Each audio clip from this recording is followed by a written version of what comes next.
Hey guys, Paul Schreier, JoBlo.com. It is the end of CinemaCon. This is it. You can see they have already torn down the posters. It's all over. But we did have two panels today, and the one that we're going to talk about is Fox. Now, Fox had a couple things to show, and I'm just going to go through them real quick. I'm going to hit you first with a Predator trailer reaction, a Bohemian Rhapsody trailer reaction, and I'll talk a little bit about Alita Battle Angel. And that's where we're going to start. So Alita Battle Angel showed two scenes from the film, as well as a new extended trailer. And one of the scenes was Alita waking up with her new body and basically coming back to consciousness again. And then she gets up out of bed and she's kind of just, looking at her body and her hands and her everything and just seeing that, oh, I am alive. Like, this is crazy. It is actually a really nice scene. It's very slow and like it's an introspective moment in this film. So it's not just like this, go, go, go, whiz, bang, pop, boom, whatever other words you want to use.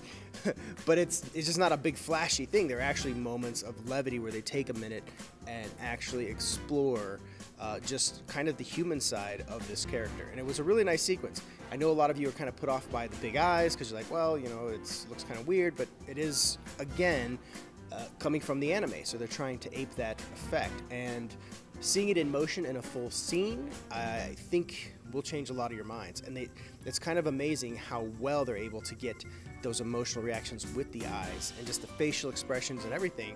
There's a number of times where I was looking at it and I was like, they're finally getting it. They're finally getting that. If you're going to do full mocap like that, it feels like, okay, we're getting there, or are there, however you want to determine.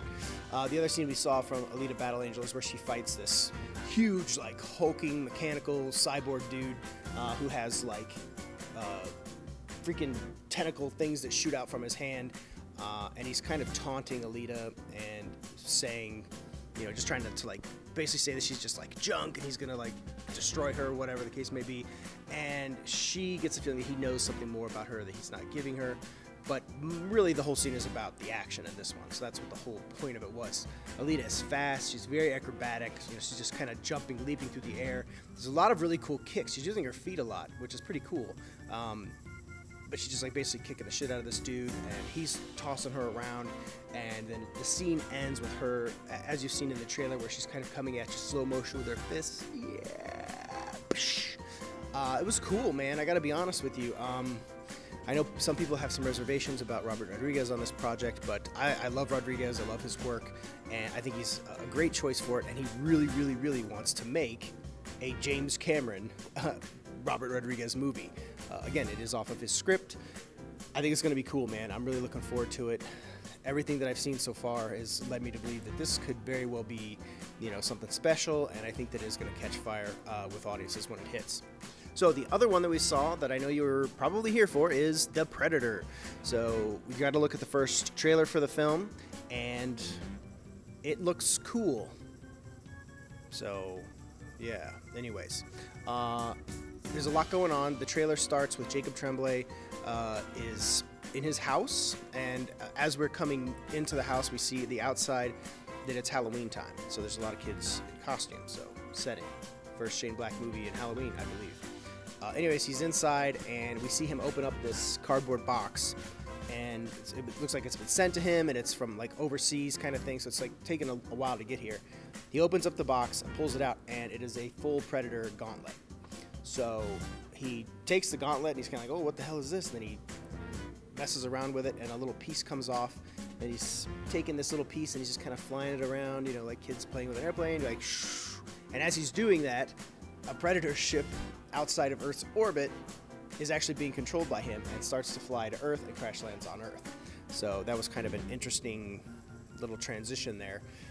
From there, we see Boyd Holbrook's character, who is basically in an interrogation room being interrogated. They're kind of alluding to, hey, what happened at the mission? What happened with the mission? And Boyd is very standoffish. He's got a lot of attitude. He's like hooked up, to like a lie detector machine thing and everything. And we see a little flashback of him in combat gear in the jungle, and he's approaching a crashed Predator ship. We see him at one point, he picks up a Predator mask that's just kind of laying on the ground in the jungle. And then from there, there's like a whole lot of like just gunfire and explosions, and then they keep cross-cutting back to the interrogation room while they're talking to him. Sterling K. Brown is in the opposite side of the mirror in the interrogation room, so it looks like he's some kind of spook, some kind of CIA agent that's after or trying to get information from Boyd Holbrook. So, and he looks at him at one point. He looks to his partner. He says he saw an alien. So there's that. Outside, then as we progress through the trailer, again, it's very like kind of a mysterious vibe. They're not giving much on the story, and it's a lot of just quick shots. So it really feels like Fox is playing it close to the chest, but they did give us a little more. So we see Olivia Munn, who's wearing like a white lab coat. She's in a lab, this like kind of underground laboratory, and she starts talking with voiceover, and we hear her say that the Predator, as it keeps coming back to Earth, is evolving and changing. And as she's saying this, we see like some quick cuts of the Predator's gear, like different stuff he's putting on, but we never get a really clear look at what that gear is or what it could be. I mean, with one look at the trailer, I can only remember so many details. There is a boomerang type weapon that we've seen again from Predator 2 and other Predator films that we see the Predator holding. It's got blood dripping from it, so you know that there's somebody gonna die. And then out from that point, we see Olivia Munn kind of linking up with Boyd Holbrook's character and the rest of his little military team. Oh, and we also find out that Boyd Holbrook's character is the father of Jacob Tremblay's character, and Yvonne Strahovski is his estranged wife. So that's another little tidbit, little detail. I might have already known that because I did go on the Predator set visit, but gotta be careful what I say so I don't break no rules. So yeah, that was pretty much it. We do see the Predator. We see like little snippets of him. Again, no long-lasting shots. We see his legs as he jumps down from the ground, headed towards a building. And this does look like it takes place in urban areas, in the jungle, in the woods. So it's kind of all over the place, which is kind of cool. So, but yeah, the whole, is this going to take place in urban area? Well, yeah, some of it. So, but it looks like there's multiple locations that the Predator is going to be throwing down. We also see the Predator in the lab where Olivia Munn's character was before, and he's just kind of like tearing it up. There's explosions, gunfire, chaos, Predators in town. So, the end of the trailer has Olivia Munn shooting a gun, and then one of the soldiers asks her, like, where did you learn to do that? And she says, America. Because that's where we learn.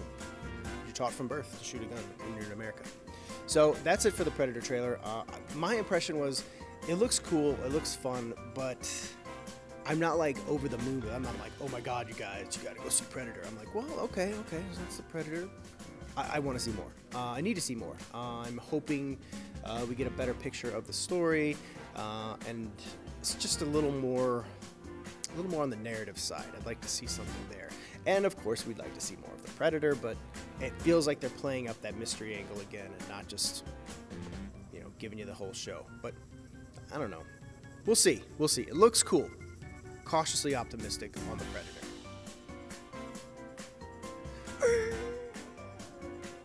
We are the champions, my friend. That was my queen. I'm never going to be a singer. We did see the Bohemian Rhapsody trailer today, and actually Rami Malek was there, came out on stage and said that he had actually got an email from Brian May, who saw the finished film and said that he was moved to tears, and Rami Malek was very affected by that. Said, he'll take it to the grave, which is, the greatest compliment he could get.